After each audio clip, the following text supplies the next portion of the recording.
Assalamualaikum and a very good morning to all of you. Welcome to Rise and Shine only on 365 News with me Nadia Khan, Zohaib Hassan. कैसे Zohaib? कैसे आप ठीक ठाक है? नहीं पता, मैंने सुबह जब न्यूज़ देखी ना फिर वही बहुत दिल जो है ना घबरा गया एकदम। सब यही चाहते थे कि अब ये जो जंग है इसमें ये ख़त्म हो जाए, कम्प्लीटली पीस एग्रीमेंट हो जाए। इसराइल से तो कोई उम्मीद नहीं है, लेकिन यूएस ने फिर उन्होंने भी जो है हमला किया ओवर हेलीकॉप्टर। ये क्या हो रहा है? अभी कहते हैं पीस एग्रीमेंट के करीब पहुंच गए हैं, मंडे या ट्यूसडे को एग्रीमेंट हो जाएगा। फिर अब जेडी वेंस कह रहे हैं कि इसमें महीनों भी लग सकते हैं। और वो जो हुआ वहाँ सही कह रही हैं, अपाचे हेलीकॉप्टर को निशाना बनाया, ये बताया जा रहा है। ईरान कह रहा है कि रेगुलर ये जो इस वक्त सूरत हाल है इस खत्े की अपना हॉर्मुज़ की, इसमें ऐसे वाक़यात अनइंटेंशनल भी हो जाते हैं, यानी हमने इंटेंशनली उसको निशाना नहीं बनाया। खैर उसके बाद ये हुआ इग्नाइट वहाँ से हुआ मामला अपाचे हेलीकॉप्टर से। और ईरान ये भी कह रहा है कि जी सही बात है कि अगर आप उनकी हदूद में हैं तो फिर तो ये हो ही सकता है बिल्कुल ऐसे ही। हाँ, आप और तो खैर फिर उसके बाद यूएस ने अटैक किया ईरान पर, और अमेरिकी सेंटकॉम ने कहा कि डोनाल्ड ट्रंप इसमें शदीद नाराज़ हैं, और डोनाल्ड ट्रंप ने कहा है कि भरपूर जवाबी हमला किया जाए। इन्होंने कैसे हेलीकॉप्टर, अच्छा अमेरिकी कुछ तजिया कार हैं, वो ये कह रहे हैं कि अगर अपाचे हेलीकॉप्टर गिराया है तो ये आ रही है कुछ राय कि उसमें फिर हेलीकॉप्टर के जो कॉकपिट में जो पायलट है उनकी डेथ नहीं हुई। हाँ जी, वो बच गए। और फिर हमेशा ये बताते हैं लोगों के, देखिए मिसाइल से निशाना बनता है हाइक करने के लिए ना जरा लोगों के कि जी उसके बाद रेस्क्यू मिशन गए, हमने बड़ी मुश्किल से फिल्म की तरह सीन चला और उनको लोकेट किया, उनको रेस्क्यू किया और लेके वापस आ गए हर दफा। हाँ, तो ये करते हैं। अच्छा फिर यूएस ने तो अटैक किया ईरान पर, फिर ईरान ने रिटेलिएट किया, और ईरान ने बहरीन में, जॉर्डन में और कुवैत में अमरीकी अड्डों को निशाना बनाया।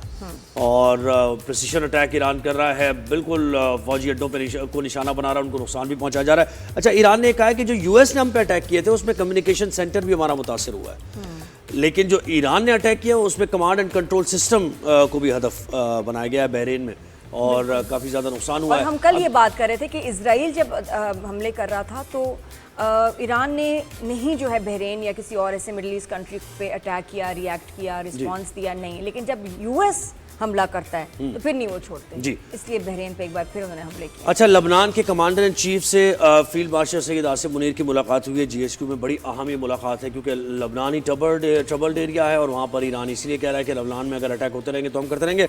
और लबनान के जो वज़ीर आज़म है उनका बयान बड़ा अहम है नादिया। उन्होंने कहा कि ईरान से हम ये कहेंगे कि हमारे मुल्क को छोड़ दें और हमें अपने फैसले खुद करने दें।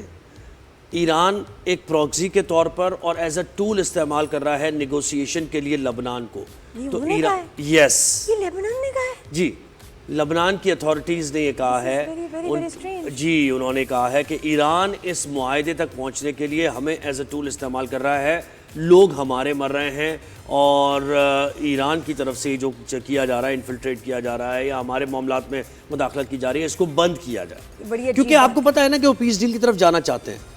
लबनान के वज़ीर वो ये कहते हैं कि हम पीस डील की तरफ जा रहे हैं, यूएस प्रेसिडेंट ने हमसे कहा है हम सीज़ फायर करेंगे, लेकिन वो ये कह रहे हैं कि ईरान की वजह से नहीं हो पा रहा। अच्छा, ईरान तो उनके लिए स्टैंड ले रहा है जो कि और कोई मुल्क नहीं ले रहा। और बड़ी बात होती है कि जी हम जो है तब तक जंग नहीं ख़त्म करेंगे जब तक आप लेबनान को जो है वो उधर भी वहाँ सीज़ फायर करें। ये तो उल्टी गेम होगी। असल में ये भी अजीब बात होगी। इसके पीछे कुछ होगा फलसफा। इसके पीछे ये भी हो सकता है ना कि देखें जो वहाँ की मेजॉरिटी है, वहाँ के लोग जो हैं, अब उनकी राय कुछ और हो सकती है, क्योंकि इस खित्ते में तो आपको पता है ना कि यूएस बैक्ड लोग बिठाए जाते हैं।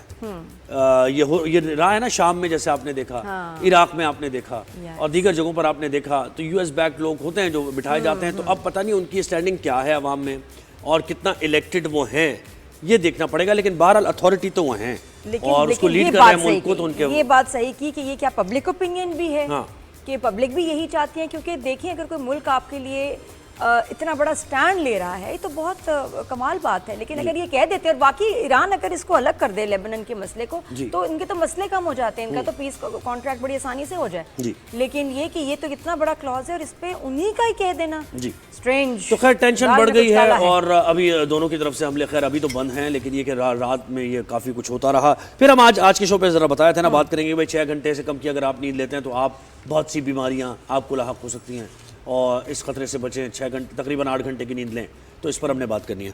और हमने 6 से 8 घंटे ज़ोहेब इसलिए भी हमने ख़ास याद सेगमेंट रखा है क्योंकि ज़ोहेब की जो नींद है ना वो ज्यादा अच्छा हो, हम दोनों के अब नॉर्मल नींद चल रही है। जो जोहेब में 8 घंटे से ज्यादा सोते हैं और मेरी 5-4 घंटे भी नहीं आजकल हो रही है, पता नहीं क्या बात है, नींद नहीं 8 घंटे ज्यादा मैं सो ही नहीं सकता, क्योंकि देखिए बस मैं क्या बताऊं आपको, 2 बजे तक स्पेन का टाइम 3 घंटे पीछे है। जैसे जैसे जंग के मामला शुरू होते हैं ना, मेरी नींद गायब हो जाती है।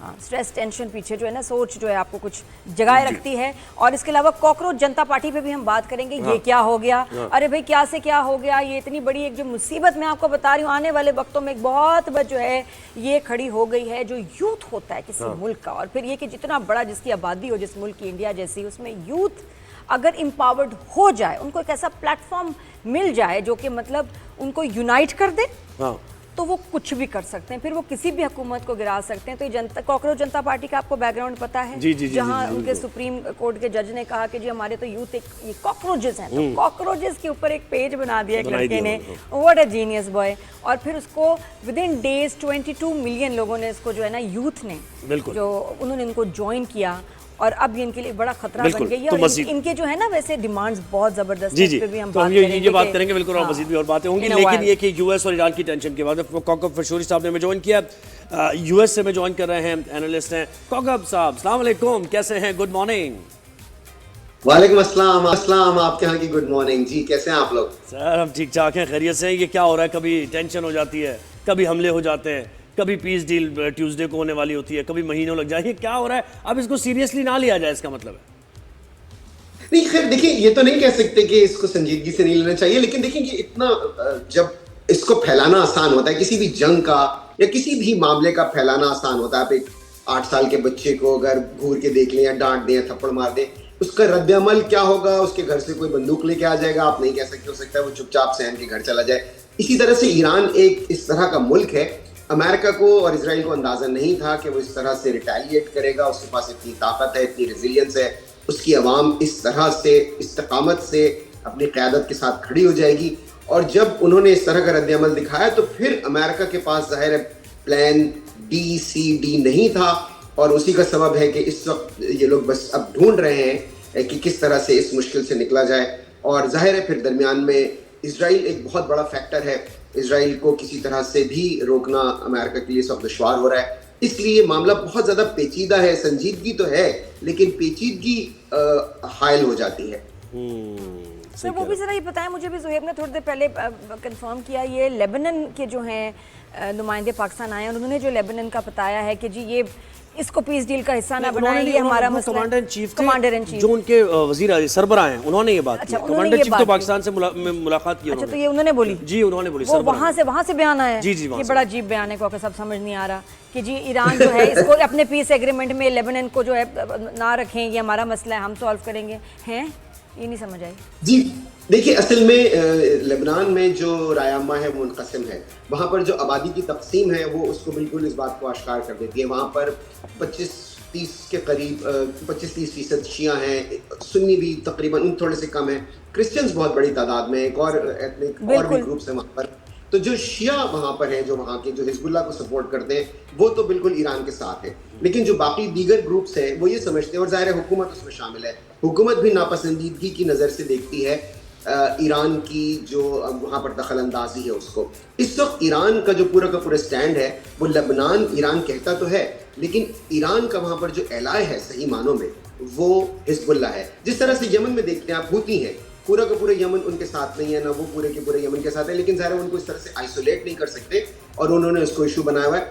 तो इसलिए इनको ये पता है, लेबनान को ये पता है कि जब तक ईरान हिजबुल्लाह की सरपरस्ती करता रहेगा, हिजबुल्लाह जब तक उनसे अलाइंड रहेंगे, तब तक इजराइल के साथ उनके मामला ठीक नहीं हो सकते। इसलिए वो उनको आइसोलेट करके अपने मामला इजराइल से ठीक करना चाहते हैं। और अभी गुज़िश्ता हफ्ते, उससे पहले 3 अदवार हो चुके हैं इनके मुज़ाकरात के। यहीं वाशिंगटन में मार्को रूबियो उसमें मौजूद थे और बहुत पुरुम्मीद थे, लेकिन फिर हिजबुल्लाह की तरफ से जब रॉकेट्स फेंके जाते हैं इजराइल में, तो फिर इजराइल बहुत बेदर्दी से वहाँ आबादी को निशाना बनाता है। तो अगर ईरान जो है पीस एग्रीमेंट कर लेता है, लेबनान को निकाल देता है उसके अंदर से, तो क्या होगा? क्या लेबनान पे हमले खत्म हो जाएंगे? इजराइल नहीं करेगा?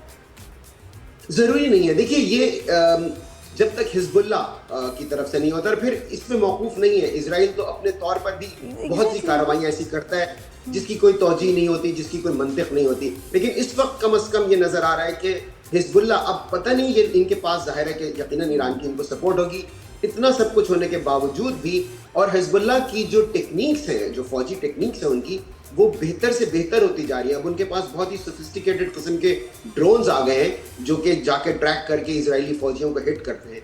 तो हिजबुल्ला, ये जिसे कहते हैं कि it's buried in the news somewhere, Hezbollah की जो कार्रवाई है, लेकिन कौकब भाई मुझे बताएं, हिजबुल्ला को अगर माइनस कर दें, फर्ज करें हिजबुल्ला को निकाल दिया जाता है लबनान से, तो क्या उनकी सॉवरेनिटी, उनकी टेरिटरी को तस्लीम करता है इसराइल?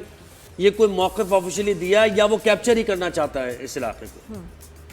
जी देखिए, उनके जो एक्सपेंशनिस्ट डिजाइन्स हैं वो तो जाहिर है 70-72 बरस से हम देख ही रहे हैं वो किस तरह से, ये कहना तो दुश्वार है, लेकिन कम से कम उनके पास एक मौक़िफ़ आ जाता है कि हिजबुल्ला से वो हालत जंग में, हिजबुल्ला उन पर हमले कर रहा है, और इजराइल का आपको पता है प्रोपोर्शन नहीं होता, अगर उन पर एक हमला होता है तो उसके जवाब में वो 1000 हमले कर देते हैं, तो वो उस तनासब को तो बिल्कुल बिगाड़ देते हैं। वो हिजबुल्ला की मुज़ाहमत जारी है। हिजबुल्ला को माइनस आप इसलिए नहीं कर सकते इस पूरी इक्वेशन से कि लबनान में जो शिया आबादी है, वो जिसे कहते हैं बिल्कुल लॉक स्टॉक एंड बैरल, वो हिजबुल्ला को बहुत ज़्यादा सपोर्ट करते हैं, उनके साथ हैं पूरी तरह से। फिर वहाँ पर एक नया मामला शुरू हो जाएगा, फिर आप ये समझिए कि एक तरह से खाना जंगी की कैफियत हो जाएगी, जो कि जाहिर है फिर इजराइल को सूट करेगी अगर वहाँ पर होती है।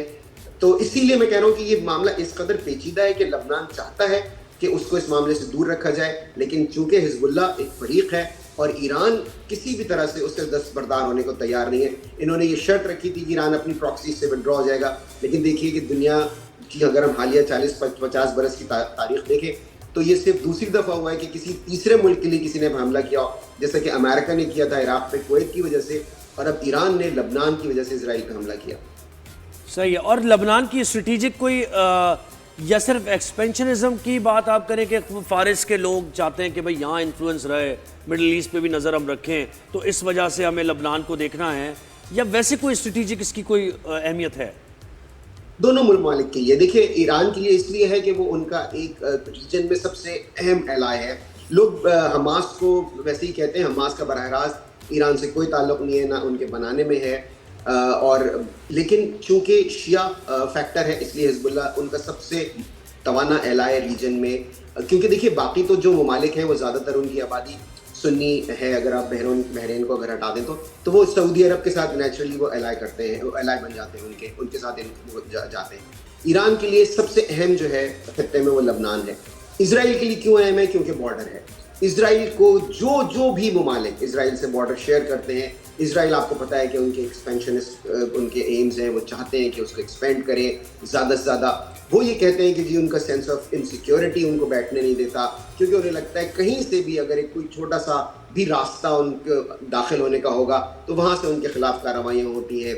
वो ये कह रहे हैं कि उनका जो सेंस ऑफ इनसिक्योरिटी हॉलोकॉस्ट के ज़माने से बना हुआ है वो उनको चैन से नहीं बैठने देता, तो वो सारे होल्स प्लग करना चाहते हैं। तो लबनान जाहिर है कि उसमें शामिल है, जबकि ईरान के लिए लबनान इसलिए एक एसेट की सूरत रखता है कि खित्ते में सबसे मजबूत उनका वो एलाय है। एलाय। तो कौकब ये बताएं कि अब क्या, अब आगे क्या होने जा रहा है? कि दोनों तरफ से जो है हमले तो हैं, ईरान और यूएस की तरफ से। इजराइल बड़ा खुश हो रहा होगा कि they are back in action, दोबारा जो दोस्त उनके साथ मिल गए हैं। तो ये बस ये आपको लगता है टेम्परेरी था क्योंकि रिएक्ट करना था यूएस ने हेलीकॉप्टर की वजह से, या ये कि अब फुल फ्लेज जंग ऑन हो गई है?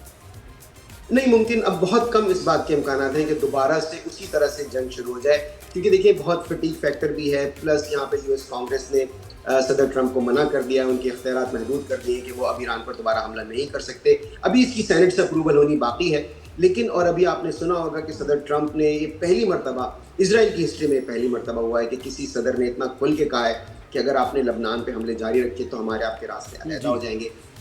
इतना खुल के कभी किसी सदर ने अमेरिका में, इवन जब ये लोग बहुत ज़्यादा फ्रेंडली नहीं भी थे ट्रूमैन के दौर में या उनके दौर में, अभी रात को जो अटैक किए हैं उससे पहले ट्रंप साहब ने बात की है नेतन्याहू से। जी हाँ, डिस्कशन वहाँ भी हुई है। तो ये तो दोस्ती हैं भाई, जी ये दोस्ती बड़ी गहरी है। जी असल में उनके मफादात एक दूसरे से इस तरह से वाबस्ता हैं, लेकिन इस वक्त जितनी नापसंदीदगी सदर ट्रंप ने की है, लेकिन हाँ आप ये भी बिल्कुल कह सकती हैं फ्लिप साइड ये है कि जितना उन्होंने निभाया है किसी और सदर ने नहीं निभाया। इन्होंने 40 साल तक कोशिश की कि कोई ना कोई अमरीकी सदर इनकी इस बात में आ जाए कि वो ईरान पर हमला कर दे। सदर ट्रंप ने इस बात को अमली तौर पर इनकी मान लिया। तो उस लिहाज से भी देखा जाए तो दोनों एक्सट्रीम्स हैं लेकिन इतना किसी इजरायली वजीर आजम को बुरी तरह से स्नब भी किसी अमरीकी सदर ने नहीं किया जितना सदर ट्रंप ने बेंजामिन नेतन्याहू को किया है। तो इम्कानात तो ये हैं कि ये जंग मजीद नहीं फैलेगी, इसका जो फैलाव है वो रुक जाएगा। इस तरह के छोटे मोटे वाकयात होते रहेंगे, लेकिन अब किसी बहुत बड़े मतलब हमले की तवक्को नहीं की जा रही। जी जी, थैंक यू, बहुत शुक्रिया। कौकब पशौरी हमारे साथ यूएस से और तजिया दे रहे थे। सूरत, अच्छा आज हमने लबनान के मामले पर ज़रा डिटेल में बात की और कुछ देखे ना, ये तो फिर ऐसा मतलब है इंटेंगल हैं दोनों ये ईरान भी और यूएस भी, तो ये कैसे से निकलेंगे? हम तो ये सोचते हैं कि इसका हल क्या होगा इसका।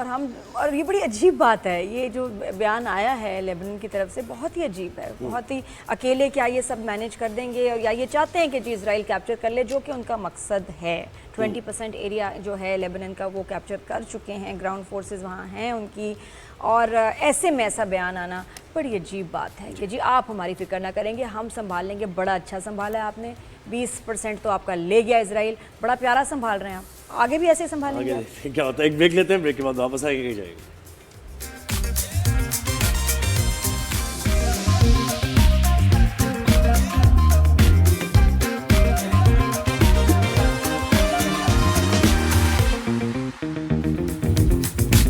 Welcome back after the break. और ये जो सोने का मसला है, अब सोने का मसला आप समझ होंगे, सोना पहनने वाला वो वाला सोना नहीं, उससे ज़्यादा कीमती है हमारी नींद, हमारा सोना, जो कितना भी आप जो है वेल्थ दे दें आप खरीद नहीं सकते, खरीद सकते, और वो भी सुकून की नींद। क्या करते हैं लोग नींद खरीदने के लिए, कि नींद नहीं खरीद सकते। और देखें, अगर आप 5 से 6 घंटे से कम सो रहे हैं तो ये एक अलार्म है आपके लिए। अलार्म लगा के उठते तो हैं आप, लेकिन ये 5 घंटे की नींद इटसेल्फ एक अलार्म है कि आपकी बॉडी में आपके लिम्स खराब होने जा रहे हैं, आपको डायबिटीज़ हो सकती है, आपको ब्लड प्रेशर हो सकता है, आपको सर में दर्द मुसलसल रह सकता है, रिश्ते खराब हो जाते हैं भाई, आपके घर में इतनी, ये आपने सही बात किया, सुकून खत्म कि एक बंदा है मम्मी या डैडी जो सो नहीं रही और वो फिर पागल करेंगे, चीखेंगे सारा दिन, गुस्सा, ऑफिस में गुस्सा, घर में गुस्सा, बच्चे साइकोलॉजिकल प्रॉब्लम्स, बिल्कुल जहर लग रही है, आपका इम्यून सिस्टम कमजोर हो जाता है, बाल, स्किन सब अफेक्टेड, अरे वेट गेन, ज्यादा eyesight, headache, mood swings, depression, anxiety, hopelessness, ये सब चीज़ है जो ख़राब नहीं होती, आपकी हर चीज़ अफेक्ट होती है। अच्छा दूसरा ये कि अच्छा इसमें एक और भी मसला है कि जो लोग सो भी रहे हैं, लेट्स से जो सो रहे हैं, उनके खराटों का पैटर्न, वो खराटों का पैटर्न जो है बताता है कभी कभी कि ये जो शख्स सो रहा है, ये सोते हुए ये मौत के बड़े करीब भी जा रहे हैं, मीटिंग कर रहे हैं वापस आ रहे हैं, मीटिंग कर रहे हैं वापस कर रहे हैं, इतना खतरनाक है। और कभी कभार जाता खुद ही मार दो इसको, नॉस्ट्रल्स बंद करके। इनके खराटे जरा नहीं, मैं बता रही हूँ, अनइवन से खराटे होते हैं ना, अब क्या करें। वैसे कहते हैं कुछ स्ट्रिप्स, मैं स्ट्रिप्स लगाई हुई है वैसे बड़ी ज़बरदस्ती, फॉर ब्रीदिंग, चढ़ो इसको खराटे रोकने के लिए। अच्छा एक मशीन है सुहेब, तुम्हें पता है? मैंने, अच्छा हाँ, क्या है वो मशीन आपने? ये CPAP मशीन है, और मैं हैरान हुई कि मैं भी उसको सर्च कर रही थी, कराची में मिल रही है। ये क्या मशीन है? जब आप सो रहे होते हैं, बहुत दफ़ा कोई चीज़, कोई ब्लॉकेज आ जाती है आपके नॉस्ट्रल्स में, जिसकी वजह से आपका वो जो खराटे आते आते वो जो आता है ना वाला, वो उससे कुछ ऑब्स्ट्रक्शन है, बंदा हिल भी जाता है। आपने देखा है कि इंसान हिल जाता है, उसमें आपका दिल बंद हो सकता है, हार्ट अटैक हो सकता है। It is very very dangerous. तो हो क्या रहा है कि ऑक्सीजन ऑब्स्ट्रक्ट हो रही है, ऑक्सीजन नहीं जा रही, तो कितनी खतरनाक बात है। ये जो मशीन है जो मैं इसका बता रही हूँ, CPAP, ये continuous positive Airways pressure machine है, जो कि डिफरेंट तरह के मास्क हैं, और ये लगा के आप सोते हैं। मतलब वैसे आपको नॉलेज के लिए बताऊं कि लगा के आप सोएंगे तो जैसे ही ऑक्सीजन ऑब्स्ट्रक्ट होगी तो वो प्रेशर से उसको पहुंच जाएगा। तो ये सेहतमंद रहते हुए वेंटिलेटर पे हो और जाएंगे। स्लीप एपनिया का टेस्ट कराएं, ये भी होता है। अच्छा ये एक कंपनी है जो स्लीप एपनिया का टेस्ट कर रही है कि आप जो रात को सोते हैं स्लीप, उसमें कितनी दफा आपका सांस उखड़ता है। भाई अपनी नीयत साफ रखें, लोगों को धोखा ना दें, ठीक है, परेशानियों से बचें, तो फिर आप साउंड स्लीप करेंगे। तो खैर हम इसके लाइटर नोट पे बात करते रहते हैं, लेकिन 19 सिम्टम्स हैं, 19 ऐसी लाख हो सकती हैं आपको कम से कम। तो और हार्ट अटैक भी इसमें एक बड़ी बीमारी है। तो हमें ज्वाइन किया है डॉक्टर रूबिया उस्मान ने। डॉक्टर साहब आप मुझे अस्सलाम वालेकुम, गुड मॉर्निंग, कैसी हैं आप? ठीक ठाक है? प्यारी वाली डॉक्टर है हमारी। Thank you ji, thank you for having me. आपकी कन्वर्सेशन इतनी इंटरेस्टिंग थी, सारी बातें तो आप लोगों को पता है।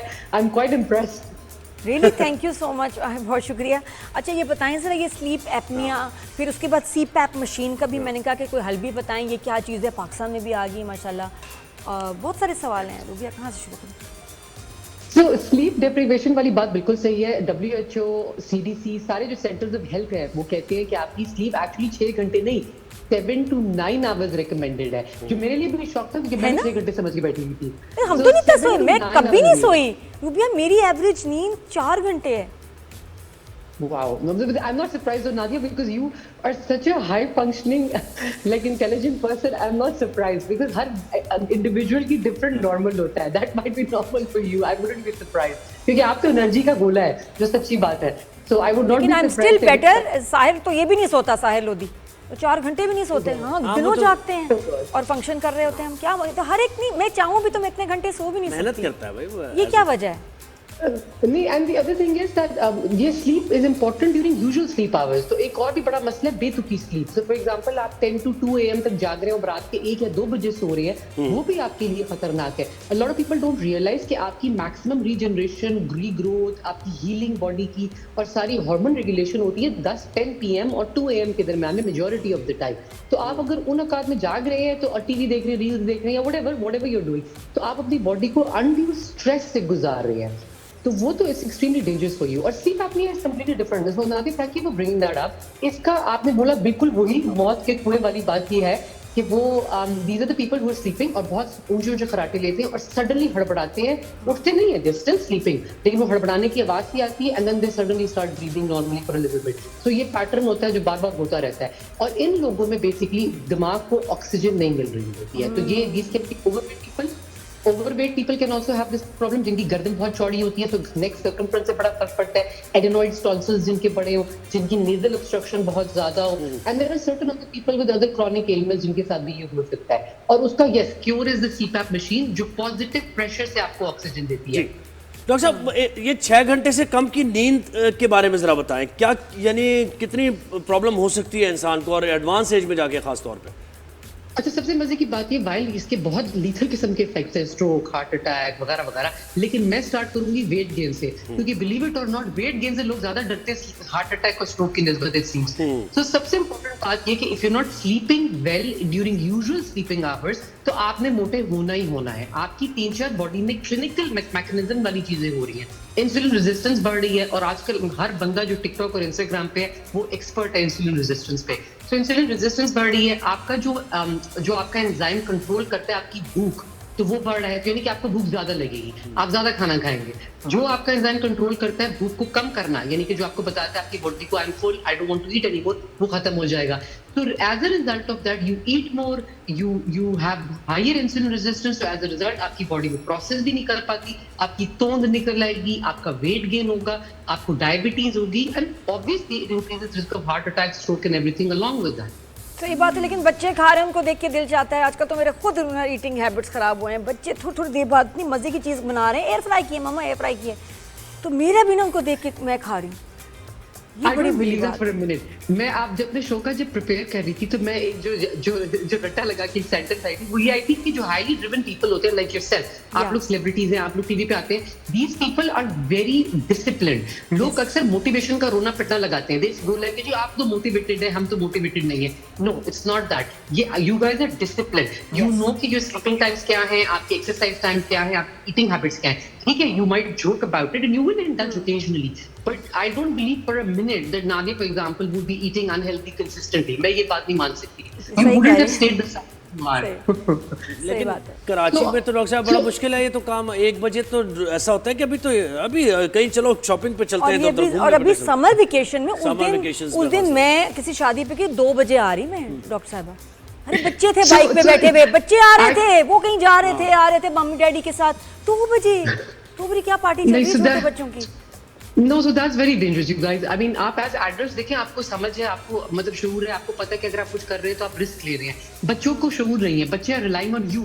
So अगर आप उनमें भी ये हैबिट्स डेवलप कर रहे हैं तो that's very dangerous because उनकी सारी ग्रोथ का दारोमदार is on sleeping on time. So their growth hormone, which regulates their muscles, their bones, their organs, हर चीज रेगुलेट करता है वो प्रोड्यूस ही नहीं होगा अगर वो सोएंगे. करे कैसे? अब सब मेरा बेटा एग्जाम्स चल रहे थे, उल्टा हो गया उसका बिल्कुल क्लॉक. रात को पढ़ना, सुबह सोएगा तो 3-4 बजे तक उठना नहीं. बहुत सारे बच्चों के साथ, अच्छा टीनेजर्स, उनको उठाने के लिए ना तो हमारी जान भी नहीं है. मैं तो उसको थोड़ा सा ऐसे करती हूँ तो मेरा अपना शोल्डर जो है ना बैठ जाता है. तो आप मुझे बताएं कि मैं अब इसकी रूटीन मैं कैसे ठीक करूं? ये बहुत सारे पेरेंट्स को भी मसला हो रहा है, बच्चों को उनकी साइकिल नींद की कैसे ठीक करें? तो एक अच्छे फिजिशियन का इसमें बड़ा अच्छा रोल है, because like when I take the opportunity, जब मेरे क्लिनिक में कोई आता है जिनके साथ बच्चे होते हैं, तो मैं अक्सर कोशिश करती हूँ मैं बच्चों को एंगेज करके उनसे ये पूछूं सिंपल क्वेश्चंस कि आपकी ईटिंग हैबिट्स क्या है और आपकी स्लीपिंग हैबिट्स क्या है, और ये बात उनको बार बार रीइटरेट करना। इफ अ स्ट्रेंजर और खासतौर पर एक डॉक्टर ये बात रीइटरेट करता है कि आप जंक फूड नहीं बार बार खा सकते, आपकी sleep on time is important. और एक इंपॉर्टेंट बात करूंगी जो which you guys will agree with me, जो जितने भी सक्सेसफुल लोग हैं और जो ड्रिवन लोग हैं, generally speaking, I am not talking about generational wealth, I am talking about people who self made, वो सबकी ये हेल्दी हैबिट्स हैं। They'll sleep on time, they eat healthy. तो ये बच्चों को रीइटरेट करना बहुत जरूरी है। You want to be successful, then you need to get these habits into you. You can't become successful by just sleeping through the day. और unfortunately अक्सर ये कहा डॉक्टर साहब कि आप 8 घंटे की नींद पूरी करने के दोपहर में थोड़ा सो लें। दोपहर को मैं मस्त सोती हूँ। So आई लव माय कलूला nap. So siestas and naps are really good to energize you. So अगर आप tired हैं, fatigued हैं, अगर आपने वर्कआउट किया है तो आपकी बॉडी को वो एक, लेकिन the quick nap has to be 45 minutes nap. हमारे यहाँ तो जो siestas है कभी-कभी 2-2 ढाई-ढाई घंटे के भी होते हैं, लेकिन you have to be realist है कि हमारा मुल्क बहुत गर्म मुल्क है। अब मैं चैट जीपीटी से एक बात आज पूछ रही थी, if I live in a hot country and I don't have access to a good park, मेरे कहीं कोई पार्क नहीं है, तो मैं वर्जिश करने कहाँ जाऊँ? मतलब ये रियलिस्ट सवाल है रियल वर्ल्ड के, कि अगर आपके टेम्परेचर इस वक्त कराची में 40 समथिंग, इस्लामाबाद में 42, so how can I tell people go outside for a run? कोई बात, उनकी तो टिक्का बोटी बनेगी। So then the answers are practical answers, कि आप अपने घर में एक छोटी स्पेस लें और आप ऐसे वर्कआउट्स करें। Jumping up and down in place for example, उसके लिए तो आपको 2 फुट की जगह भी नहीं चाहिए। तो find little cheat codes to make yourself. So sleep का भी यही चीट कोड है। अगर आपको पता है अगले दिन आपकी सुबह मीटिंग है, मॉर्निंग शो है, आपको पता है आपने टाइम पे सोना है, अदरवाइज आप नहीं उठ पाएंगे, you will not be able to get up. But discipline I think is the key to everything. और सोने के लिए क्या करें? सब माहौल बनाए सोने का, लाइट बंद ये कर भी दे है कि कमरे की। आजकल लोग ना अपनी दराजों में करें डोरमिकम इस तरह की बड़ी खतरनाक मेडिसिन भी रखते हैं नींद के लिए, कि जी अच्छा नींद नहीं, नहीं so आ रही, तो खा ले। एल्प ले ली, लेक्सोटिनल ले ली, इस तरह की दवाइयाँ लोगों ने रखी हुई हैं पास दराजों में। So those are quick fixes. तो ये दवाई भी जो होती है, even if it works, for a lot of people it doesn't work. So high functioning people में तो sometimes आपको बहुत high doses देनी पड़ती है sedatives की for it to get an effect. Even if these work, they are very quick fixes. तो ये आपको ये नहीं होगा कि वो आपका sleep pattern ठीक करे. So हम usually जब दवाई इशू करेंगे अगर hypnotic, तो हम बोलेंगे मरीज को कि आपको मैं 6 या 7 गोलियां हफ्ते की सप्लाई दे रही हूँ, but I need you to fix your pattern. So you need this as a last resort. अच्छा, इसमें मेलेटोनिन का भी जिक्र कर दें कि जो वो तो विटामिन है और उससे नींद आती है, 5 mg 10 mg, वो क्या है? It's a kind of like an enzyme hormone which regulates your sleep. So it's a relatively safer, relatively benign, non-addictive thing that you can have. Addictive नहीं है, यूज कर सकते हैं। इतना उसका नहीं है, इतना उसका नुकसान नहीं है। Absolutely. And again, like I said, ये चीजें आप as an aid लें, as a tool लें, Regularly. rely ना करें। लेकिन अपना रूटीन चेंज करें। बहुत शुक्रिया डॉक्टर रूबिया, आपने वक्त दिया हमें। Thank you so much. Break लेते हैं, ब्रेक के बाद वापस आ जाइएगा। देखते हैं rise and shine. Good morning.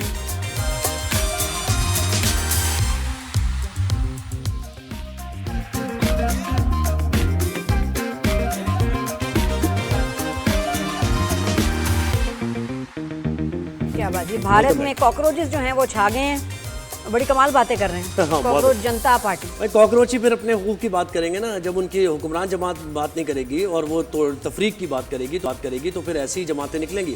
और कॉकरोच जनता पार्टी, आप इसको नॉन सीरियस ना लें, ये एक तरह का सार्केज़म है और ये तनकीद है, ये तंज है हुक्मरानों पर भारत के, कि आप आवाम की भलाई के लिए कुछ भी नहीं कर रहे हैं, आप हिंदू मुस्लिम फसादात कराने की कोशिश कर रहे हैं, आपने भारत को पीछे धकेल दिया है, तो ले हमने फिर कॉकरोच। और वो सुप्रीम कोर्ट के फैसले के बाद ज़ाहिर है वो आई नहीं। तो ये कॉकरोच जो जनता पार्टी है दिन ब दिन बड़ी स्ट्रांग होती जा रही है। 22 मिलियन तो फॉलोअर्स इसके बन गए। इमेजिन अगर ये पार्टी बन जाती है और इलेक्शन में खड़ी हो जाती है, तो सोचें ये सारे मोदी जो है ना, इनको वाइप आउट कर देगी। And probably this is what India really needs right now, क्योंकि जो उनका यूथ है तो बहुत बड़े नंबर्स में है, ऊपर से उनके जो मसाइल हैं वो और हैं। कोई एक्सट्रीमिज़म, ये लड़ाई, ये जंगें नहीं हैं।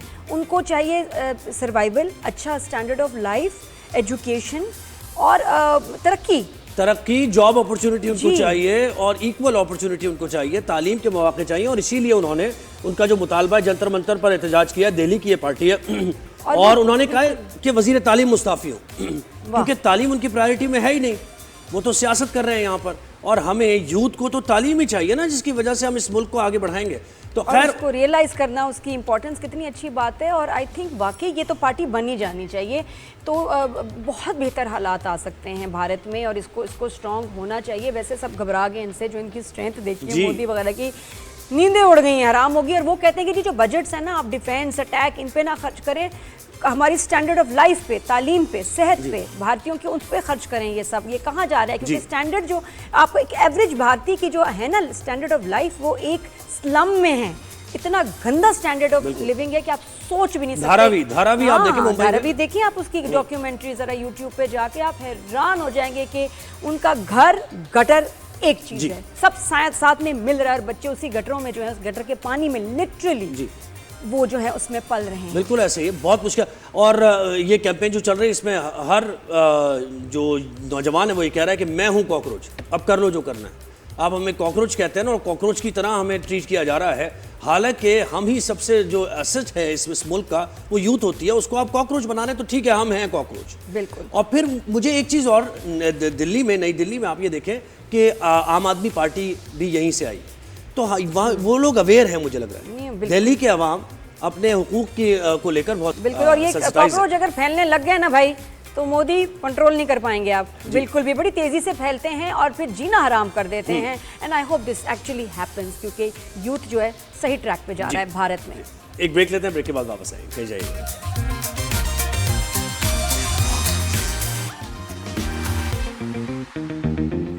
Welcome back after the break. और जो है कुछ लोग होते हैं जो अपने प्रोफेशन में आते हैं शौक की वजह से, कि किसी ने कहा, या ये कि पेरेंट्स का प्रेशर, या उनको लगता है कि बड़ा बड़ा पैसा शोहरत है, इस प्रोफेशन में आ जाएं। और कुछ लोग होते हैं कि वो कुछ और कर ही नहीं सकते, वो बने ही उस काम के लिए होते हैं। इतना पैशन, इतनी स्किल, इतना टैलेंट होता है। जैसे ये आयशा हैं, आयशा शाह को आप देखो, 2 ही ड्रामे इनके हुए हैं बच्ची के, मेरे ख्याल 2-3 ही।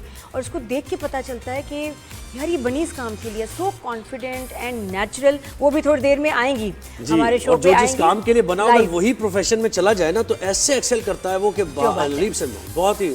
खैर उसकी हम बात करेंगे। एक ज़बरदस्त एक्ट्रेस, यंग एक्ट्रेस हमारे साथ होंगी। लेकिन अभी जो हमने बात करनी है, सिंध पुलिस की तरफ से बड़े रेवोल्यूशनरी इकदाम किए जा रहे हैं। अभी आपने देखा, इससे पहले सेफ सिटी कैमरा का प्रोजेक्ट है जो कि मुकम्मल हो जाएगा कुछ ही महीनों में। लेकिन शारा फैसल पर कैमरे नस्ब किए गए, चालान हुए, और स्पीडिंग पर, रॉन्ग साइड से आने पर, और इसकी वजह से बेहतरी भी आई। अब एक और कदम यह है कि सिंध पुलिस ने सेफ सिटी मंसूबे के तहत कार्रवाई करते हुए शहर में 40,000 गाड़ियों को ब्लैक लिस्ट कर दिया है।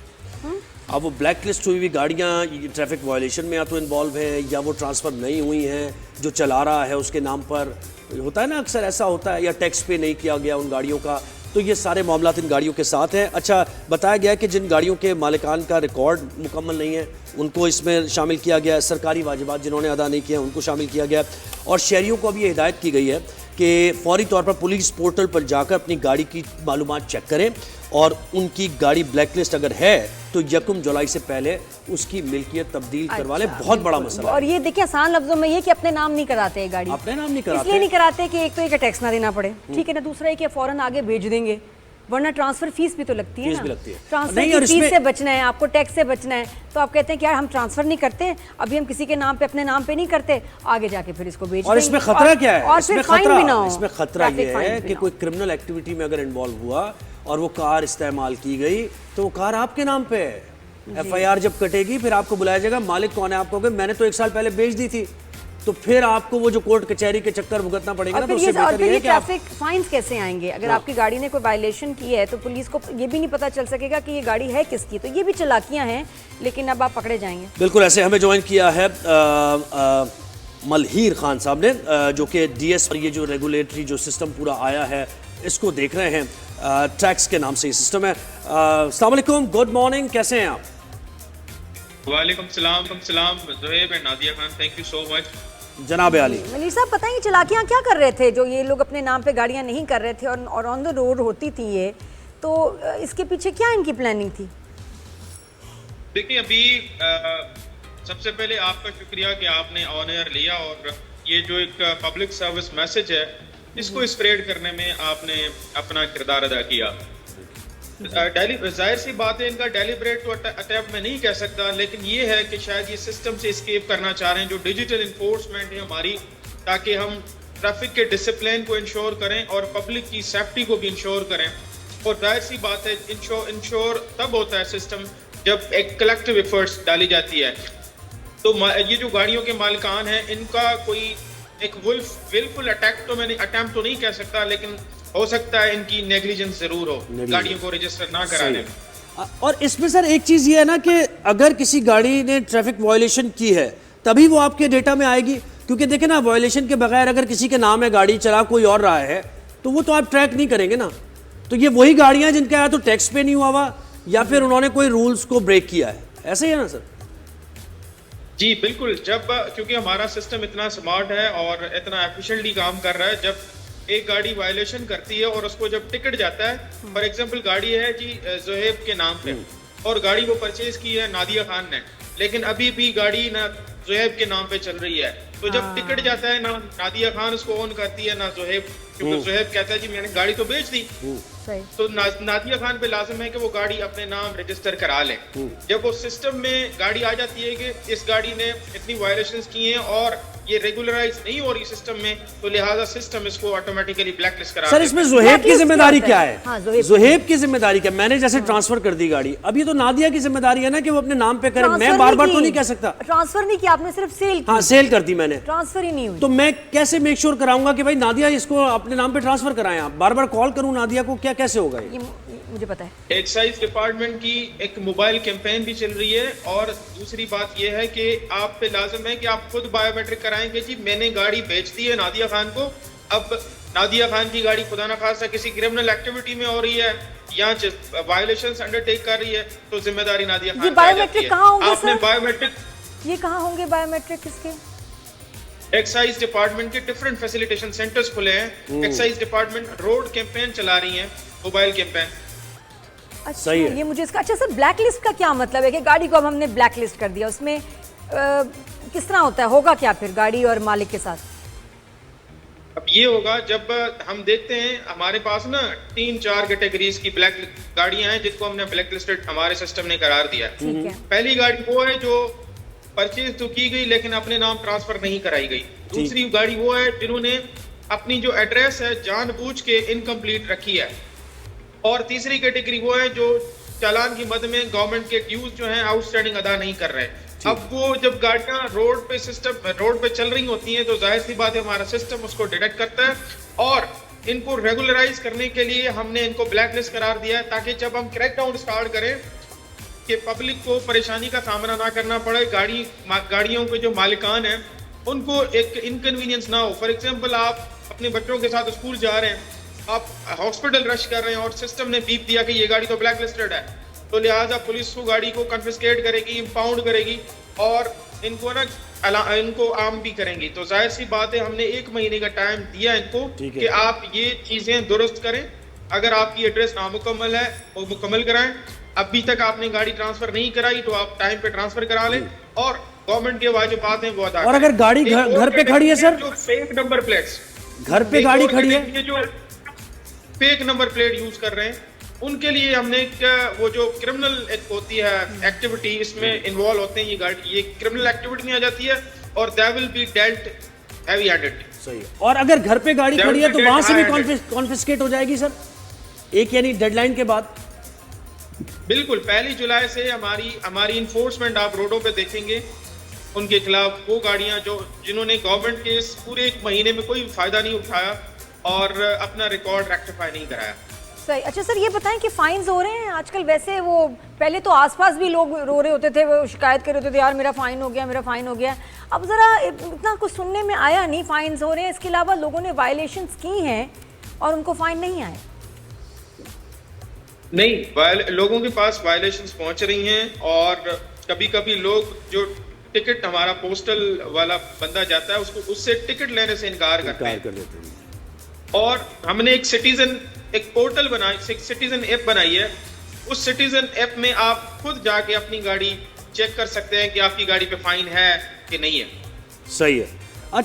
और एक और मसला है कि जिसकी ऑफिशियल नंबर प्लेट है 2020 की उसको भी रिन्यू करानी है और नई नंबर प्लेट लगानी है, कॉन्फिस्केट उसको भी किया जाएगा? शुरू में ये था, लेकिन as affirmative action, reformative action ये अभी किया गया है कि आपके पास वो प्रोसेसिंग डॉक्यूमेंट जरूर होंगे कि जी मैंने नई जो कि मॉडर्न या स्टैंडर्डाइज्ड जो नंबर प्लेट उसके लिए अप्लाई किया है, तो लिहाजा उस पर कोई एक्शन नहीं हो रहा, क्योंकि प्रोसेस में तो है एक चीज। नहीं बिल्कुल, और ये बहुत जगह ये भी होता है कि वायलेशंस हो रही हैं क्योंकि सिग्नल बंद हैं, ट्रैफिक जैम, इधर से भी ट्रैफिक आ गई, इधर से भी ट्रैफिक आ गई। फिर ऐसे में जब सिग्नल की खराबी हो तो फिर किसको फाइन्स होंगे, नहीं होंगे? नहीं, उन एरियाज में हमने क्या किया है जहाँ पे अगर कोई सिग्नल का इशू है या अगर कैमरास काम नहीं करते, तो हमने एक ट्रैफिक फ्लो यूनिट लॉन्च किया है जो कि हमारे यंग कांस्टेबल्स पे मुश्तमिल है, और वो with the help of E gadgets उस कंजेशन को रिमूव करने में हेल्प करते हैं। लेकिन वो टाइम से आएंगे ना सर, हम उतनी देर तो काफी देर तो बंदा फंसा रहता है। मैं उस दिन जो फंसी हूँ 35 मिनट, इधर से भी आ गई ट्रैफिक, इधर से भी आ गई, इधर से भी आ गए, हम फंस गए। और अभी हम स्मार्ट और इंटेलिजेंट सिग्नल्स की तरफ जा रहे हैं, गवर्नमेंट का इनिशिएटिव है और इंशाल्लाह हम इसको इम्प्लीमेंट करने जा रहे हैं। और ये 40,000 ये जो गाड़ियां हैं कॉन्फिस्केट तो होने से पहले अगर कोई चाहता है कि उस लिस्ट से निकल जाए तो क्या करना है? फाइन पे करेगा? वो कितना फाइन है? नहीं, वो क्या करेगा, हमने उनको इस 1 महीने का टाइम इसलिए दिया है कि इस कैंपेन से फायदा उठाएं, तशहीर से फायदा उठाएं। सिंध पुलिस की वेबसाइट पे जाएं, ट्रैक्स का पोर्टल है, उस पे आप अपनी गाड़ी चेक करके देखें किस कैटेगरी में ब्लैक लिस्टेड है। तो अगर उनमें से कोई कैटेगरी है तो आप उसका रिकॉर्ड दर्ज करवाएं। अगर आपकी गाड़ी ट्रांसफर नहीं है तो बायोमेट्रिक करा के ट्रांसफर करा लें। अगर आपने फाइन पे नहीं किए तो फाइन पे करें। अगर आपने एड्रेसेस मुकम्मल नहीं किए तो आप एक्साइज जाके अपने एड्रेसेस मुकम्मल करें। नहीं बिल्कुल अच्छा ताकि ये चीज इंश्योर हो कि पहली तारीख जब रोड सर प्लीज जरा थोड़ा सा रिक्वेस्ट आपसे यही है कि जब आपने ये सेफ सिटी का अनाउंस किया था, कैमरास लगे थे, आप यकीन करें सड़कों पे इतना सुकून हो गया था, लोग डर रहे थे, लोग इतनी जो है ना ट्रैफिक कवानीन की जो है पाबंदी कर रहे थे, नज़र आ रहा था कि कोई सिग्नल जंप नहीं कर रहा, सीट बेल्ट पहन रहे हैं, फ़ोन नहीं यूज़ कर रहे हैं।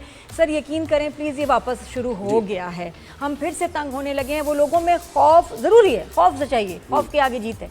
इनके अंदर थोड़ा सा दोबारा से अवेयरनेस और खौफ डालें, फिर से लोग जो है वायलेशंस करने लगे हैं बहुत सारे।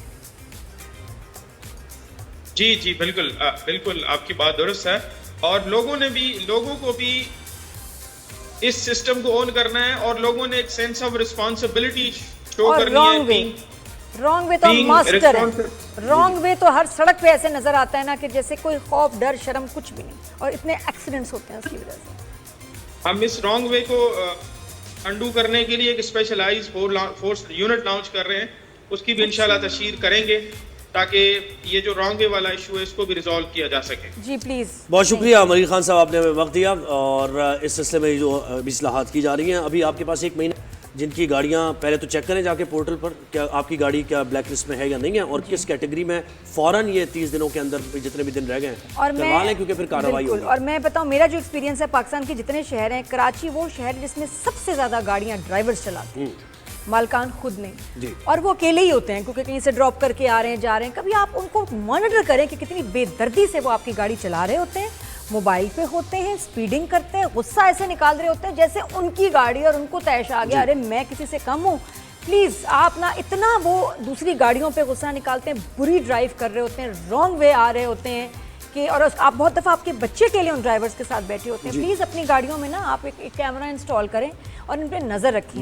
मैं तो जब भी कोई रॉन्ग देखा है ना ड्राइव, वो ड्राइवर साहब होते हैं, और ऐसे VIP आ रहे होते हैं हॉर्न दे के, रास्ता काट के। और एक और चीज़ है कि वाह, ये जो क्राइम्स में गाड़ियाँ होती हैं ना, अक्सर आप देखते हैं कि कहीं डकैती हुई कुछ, ये होती ही ये वाली गाड़ियाँ यूज़ है। बाइक्स खास तौर पे, कार्स जो ट्रांसफ़र नहीं होती, उनका मालिक कोई और होता है, तो फिर आप ज़ाहिर फंस सकते हैं इसमें। तो ये हमने सोचा कि अवेयरनेस कैंपेन का हिस्सा बने और आपको बताएं कि क्या होने जा रहा है, इससे पहले कि आप नुकसान उठाएं, चौकन्ना हो जाएं आप। आपको बताएं। Good morning.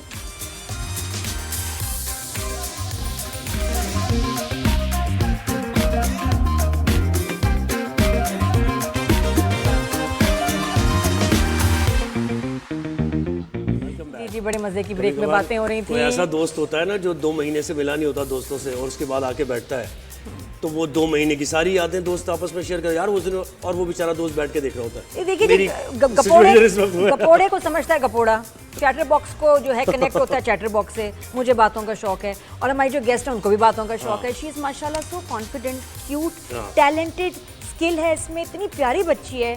और आई थिंक शोबिज़ में जो हमारी फ्रेटर्निटी है उसमें बहुत अच्छा एडिशन है। इनका काम देखें, ये कॉन्फिडेंट टेलीफिल्म आपके साथ किया ना, तो उसकी यादें आप तो ताज़ा करते हैं। मैं तो था नहीं वहाँ पे, इसलिए मैं कह रहा हूँ। टॉपिक पे बात करें, अभी हमने फैशन पे बात की, अब हर चीज़ पे बात की, और एंड शी इज़ माशाल्लाह सो इंटेलिजेंट। मुझे बड़ी खुशी है आज आयशा आई हुई है। आयशा शाह हमारे साथ हैं। अस्सलाम वालेकुम आयशा, गुड मॉर्निंग, कैसी हैं? गुड मॉर्निंग, आप लोग कैसे हैं? हम ठीक है। बड़ी प्यारी है माशाल्लाह आयशा, तुम्हारी स्किन, बाल very nice.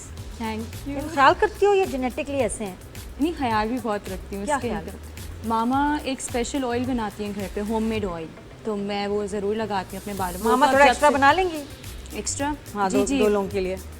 Yes yes yes yes, free delivery. अच्छा, उससे क्या होगा? हमारे बाल घने हो जाएंगे, लंबे काले, क्या होता है इससे? आई थिंक उसके अंदर, मुझे खुद भी याद नहीं उनकी रेसिपी है, लेकिन उससे ये बाकी में ऐसा होता है कि आई have seen a big difference मेरे बालों के अंदर, और ये कि थिक हो जाते हैं। और कैसे लगाते हैं, किस फ्रीक्वेंसी से, कोई तरीका है? एक हफ्ते में मैं तो सिर्फ एक दफ़ा लगाती हूँ, क्योंकि मैं खुद आई एम नॉट अ वेरी, मतलब ऑयल मैं लगाऊँ बालों के, मैं इस तरह की नहीं हूँ। तो बस नहाने से पहले just for like 2 to 3 hours and then I just go and wash my hair. हाँ, वो मामा कलौंजी डालती है मामा उसके अंदर। सब डाल देती है। मामा का जो ऑयल है ना, ये बात करनी पड़ेगी, शुक्र है मामा यहाँ हैं। अच्छा आयशा, बताओ अपना ये जोरा जबी से, जोरा जबी से शुरू करें। जोरा जबी करते हैं ना, देख ना आयशा ने कैसा एक्सपीरियंस रहा भाई आयशा इसका? बहुत अमेजिंग एक्सपीरियंस था जोरा जबी पे, मतलब I love Nadia ji was there, Yasir भाई वाज देयर, अताबिक वाज देयर, आई थिंक अस्पर and Michelle, amazing time on this set. In fact जो मेरी मामा बनी हुई थी उसमें, हिना जी, अमेजिंग, मतलब बहुत मज़ा आता था मुझे तो। हाँ, आई थिंक मतलब एक तो एक्टिंग भी पसंद है and then meeting amazing people, तो बहुत मज़ा आता है। ऐसा लगता ही नहीं आप काम कर रहे हैं, मतलब सीन्स करो, बीच में आओ, बात करो, तो इट वाज लाइक अमेजिंग। और ये तुम्हारा जो ये सेकंड प्रोजेक्ट था आयशा? हाँ, सेकंड प्रोजेक्ट। पहले भी अच्छा, रमज़ान सीरीज़ जो वाहिद रमज़ान सीरीज़ थी जो मुझे अच्छी लगी, बड़ी नेचुरल मज़े की कॉमेडी, उसमें यासिर की बेटी बनी हुई, और वो रोल तुम लड़के भी ना, तुम लड़के भी ना, बहुत बनी थी, फसी बारी की, बहुत मज़े की लिखी हुई, तो वो भी कॉमेडी की, ये भी कॉमेडी का। शोबिज़ में आके वैसे कैसा लग रहा है, और ये कॉमेडी का एक्सपीरियंस? मुझे तो बहुत अच्छा लगा, क्योंकि I always wanted to do acting. In fact जब अपने कमर्शियल्स करती थी शुरू में, तो मुझे जब भी मेकअप आर्टिस्ट की मैं सीट पे जाके बैठूँ तो like you should definitely do acting, you should definitely do acting. उस टाइम पे बाबा का इतना था नहीं एक्टिंग वगैरह का, तो मैंने कहा जी जी इंशाल्लाह इंशाल्लाह। सकते नहीं, ये सुपर चिल, बस उनको मनाना पड़ता है, जस्ट लाइक दैट। मतलब यार ये अपॉर्चुनिटी भी इस तरह से थी कि I got it through my friend Ali Dayan, तो उसने कहा I showed your profile to Yasir भाई, जो तुम लड़के भी ना था। So I am gonna give him credit every single time, because that was an amazing project जिसके अंदर मैं गई हूँ। तो फिर मैंने बाबा ने कहा चलो ठीक है, तुम जाके इंटरव्यू दे दो, बट हो भी जाएगा, यू गोना से नो। मैंने कहा जी जी जी जी। तो वैसे पापा मामा के भी बारे में बताओ, अपना थोड़ा सा फैमिली बैकग्राउंड, क्या करते हैं मम्मी डैडी, बहन भाई, we want to know about you. और फिर ये कुछ और प्लान था फैमिली का career wise, and then showbiz just happened, या it was planned? No no, it just happened suddenly, मतलब नथिंग वाज प्लान्ड। इनफैक्ट और घर का भी बताओ, फैमिली का भी बताओ। फैमिली को बताऊँ, I have 2 older brothers and then I am the middle child just by the way। लेकिन नहीं, मुझे इक्वल इम्पोर्टेंस मिलती है अपने घर के अंदर, ये। और फिर I have a younger sister जिसको बहुत ज़्यादा ही इम्पोर्टेंस मिल जाती है। कितनी छोटी है वो? She is 3 years younger than me। अच्छा अच्छा, माशाल्लाह। तो फिर क्या कर रहे थे, क्या पढ़ रहे थे? फाइन आर्ट्स कर रही थी, क्या कर रही थी? स्कूल, कॉलेज, क्या पढ़ा है? मैं भी यूनिवर्सिटी में हूँ एंड आई एम डूइंग नहीं मैं कर रही हूँ अभी, नहीं मैं अभी, इनफैक्ट मेरे कल एग्जाम्स खत्म हुए, मैं आज यहाँ पर आ गई हूँ एंड दिस वाज, मैं इसी तरह बस मैनेज वगैरह कर रही हूँ। क्या स्टडी, क्या मार्केटिंग कर रही हो, क्या कर रही हो? नहीं, बिजनेस या बिजनेस एडमिनिस्ट्रेशन। कहाँ से? IOBM। अच्छा अच्छा, माशाल्लाह। तो फिर उसके बाद पढ़ाई और शोबिज़ ये इकट्ठा कैसे मैनेज, और फिर मॉडलिंग करी थी, फिर उसमें स्विच करना, ड्रामा, घर में कोई मसला हुआ था? नहीं, क्योंकि मैं कमर्शियल्स करती थी पहले। हाँ, कमर्शियल्स का ये था कि वो सिर्फ 2 दिन 3 दिन या 1 हफ्ता मैक्सिमम, लेकिन when it comes to dramas it goes about for 4 months 5 months and plus you have to keep your, आपको अपनी सारी डेट्स वगैरह सब कुछ फ्री रखनी पड़ती थी, तो वो ज़्यादा तो आयशा, डिफिकल्ट होता था। फैमिली का रिस्पॉन्स, पेरेंट्स का, किसी ने कोई कहा भी कह रही है ना, पेरेंट्स बनी को? मान रहे थे हम। नहीं, बिल्कुल ये नहीं, भी होता है ना लेकिन कि he भाई was किसी ने very कहा कि भाई happy। ये मतलब इस फील्ड में जा रही हैं, ख्याल करें, किसी ने कुछ मना भी किया, नेगेटिव भी बोला? अच्छा नहीं, आई थिंक मेरी मामा तो खैर शुरू से बहुत ज़्यादा सपोर्टिंग थी सारी चीज़ के अंदर। बाबा को थोड़ा सा मनाना पड़ा, लेकिन बाबा ने मेरा पूरा ड्रामा बैठ के देखा, तुम लड़की भी ना। इनफैक्ट यासिर भाई used to ask me sometimes, क्योंकि उनको पहले दिन कॉल करके बताया था कि जब मेरा फर्स्ट टाइम, जब रमज़ान के फर्स्ट डे जब मेरा ऑन ईयर हुआ था ड्रामा, लिटरली मेरी पूरी फैमिली ना लाउंज के अंदर बैठ के ड्रामा देख रही थी और मुझे इतनी शर्म आती है ना अपने सीन्स देखते हुए, मैं अपने सीन सबके सामने नहीं देख सकती, मुझे बहुत शर्म आती है। तो सब देखे थे, मैंने फिर यासिर भाई को वीडियो भी बना के भेजी थी, तो फिर वो मुझसे रोज लिटरली पूछते भी थे कि आज क्या बोला बाबा ने तुम्हारा ड्रामा देख के, आज कैसा क्या लगा? बोलते थे बाबा? हाँ नहीं, उनको तो मेरी बहुत अच्छी लगी थी एक्टिंग। इनफैक्ट आपको पता है जब मैं सेट से जाती थी तो बाबा को मैं सारी टी वगैरह भी देती हूँ, अच्छा जी वो आज हमने ये किया, आज मैंने ये खाया, आज हमने ये किया, तो बहुत तो amazing बाबा से तो एक स्पेशल होता है ना बेटियों का, वो तो और बात है। माशाल्लाह, नहीं बड़ी अच्छी बात है, बाप की सपोर्ट हो तो बच्चों में एक अलग किस्म का तो ऐसे तो कॉन्फिडेंस क्या होता मतलब है। खाने की बहुत शौकीन हो? ड्रामे में हूँ सिर्फ। ड्रामे अच्छा। इन रियल लाइफ में उसमें तो कितना दिखाए आपको पता है, मुझे तो सब कह रहे होते हैं, मतलब जो मेरे फैमिली रिलेटिव्स वगैरह कि ये तो मोटिव ही नहीं है, ये इसने किस तरह, और ये तो इतना खाती, because the people who actually know me they know कि मैं इतना नहीं खाती, मतलब मैं पूरे दिन में एक मील खा लेती हूँ, वो भी बस, क्योंकि मुझे बस? हाँ I survive on the beverages more, ठीक है, मतलब बस मैं खाना बस खा लेती हूँ। ये ना करो, उसमें देखो मैंने आजकल बहुत खाने पे खाया बड़ी है। ट्रोलिंग हो रही है, मैं तो बता रहा ज़्यादा हूँ। नहीं, शौकीन एक को तुमने तो देखी होगी, दाल चावल, हाँ देसी दाल खाना नहीं खाती। दाल चावल। अच्छा खाती हो अच्छा देसी? हाँ, ठीक है I got- सोच समझ के बात करना, देखो नहीं नहीं, मैं खाना हाँ। देसी खाना तो दाल चावल मटन तो खा मेरी लेती हो ना? हाँ मटन खा लेती हूँ। निहारी निहारी बहुत शौक से खाती हूँ। सही, अब नहीं भी खाती होगी ना तो आयशा कहेंगे हाँ निहारी तो मैं खाती मुझे आपने हूँ। शुरू में कॉन्टेक्स्ट समझा दिया ना, मेरे लिए समझा इजी हो दिया। गया। इजी होगी। लेकिन बड़ा अच्छा उसमें एक सब्जेक्ट था कि माएँ भी बॉडी शेम करती हैं अपनी बच्चों को। एक तो उनकी हेल्थ के लिए सब, मैं भी बेटे को डांटी, अरे इतना लेट रात को मत खाओ, भी दिन में खाया करो, ये इससे वेट गेन भी होता है, हेल्दी भी नहीं। लेकिन उसमें तो माँ ऑब्सेसिव ही थी ना बिल्कुल, और ये टक्कर में माँ को जवाब देती थी। ऐसे की मैं तैसे बहुत खा रही हूँ। बदतमीज थी वैसे, पता है उस ड्रामे में मुझे शुरू में लोगों को बड़ी सिंपैथी थी मुझसे कि अल्लाह। आखिर में तो लोगों ने मुझे नीचे, I used to read all the reviews in the comments, they were like ये क्या कर रही है, अपने अब्बा की चीटिंग को सपोर्ट कर रही है, किस तरह की बेटी है। लेकिन Vaneeza ji amazing amazing amazing amazing person, मतलब she was, and you know what, वो बिल्कुल सेम है अपनी रियल लाइफ में भी, उतनी ही वो फिटनेस फ्रीक है। इनफैक्ट अगर कभी जब हम लोग सेट पे कुछ खा वा रहे होते थे ना, समथिंग, मैं अगर चाउमीन खा रही हूँ या समथिंग, आयशा ये मत खाया करो, वो अपनी जैंडर से पता नहीं कौन सी सैलेड मंगवाती थी, and she was like Ayesha बेटा तुम ये खा लो। मैंने कहा एक दो दफ़ा मैंने खाया, मैंने कहा अच्छा नहीं आप खा कभी कभी एक्चुअली मेरी रियल लाइफ में भी ऐसी थी, एंड बहुत सुपर केयरिंग, बहुत हम लोग एक बहुत क्वालिटी टाइम भी हमने बहुत अच्छा स्पेंड किया वनीज़ा जी के और साथ। ये रूटीन कैसी लगती है ड्रामे की? नई बच्चियां भी आना चाहेंगी इस फील्ड में, तो उनके लिए क्या तुम उनको गाइडेंस दोगी कि भाई ये ना करें और ऐसे ऐसे करें तो आपका जो है ना ज़्यादा अच्छा चांस है और आप बेहतर परफॉर्म कर सकते हैं, लोगों को नज़र आ सकते हैं? अच्छा, आई थिंक मुझे तो अभी भी हमेशा से ऐसा लगता है कि मैं जितना भी कर लूँ मुझे और अच्छा मैं कर सकती हूँ, तो मुझे तो इस तरह से नहीं है। लेकिन when it comes to like, मुझे ऐसा लगता था कि मैं बहुत इजीली पढ़ाई और ये चीज़ मैनेज कर सकती हूँ, विच इज़ वेरी डिफ़िकल्ट, क्योंकि हमारी क्लासेस का भी जो टाइमिंग्स होती हैं, इट स्टार्ट्स फ्रॉम 9 till 4, और हमारी शूट का भी मोस्ट प्रॉब्ली टाइम हमारा 9 till 9 होता है या 10 till 10 होता है, तो इट्स वेरी डिफ़िकल्ट बिकॉज हमारी अटेंडेंस एंड एवरीथिंग मैंने बहुत मुश्किलों से मैनेज किया था।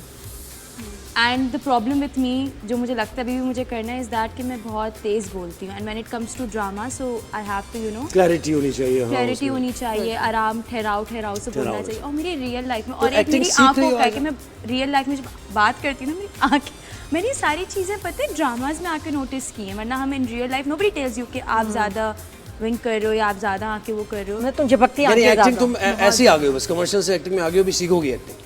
इसने नोटिस किया है कि कुछ इसके जो Notice किया है। जेस्चर्स हैं, मूवमेंट्स हैं फेस की या जो आते हैं वो ताकि scene के आई लिए कैन अच्छी नहीं। Improve it in the next drama, and this is something कि मतलब कि मैंने खुद नोटिस किया कि मैं अच्छा बहुत तेज़ी से बोलती हूँ, लेकिन जैसे मैंने शुरू में तुम लड़के भीना के अंदर मैं बहुत शुरू में बहुत तेज़ी से बोलती थी, उसके बाद फिर आप लास्ट एपिसोड्स में देखें, it's very clear, very slower pitch, और बाकी यासिर भाई भी होते थे, तो वो मुझे सोशल मीडिया कितना ज़रूरी है आयशा, मुझे बताओ?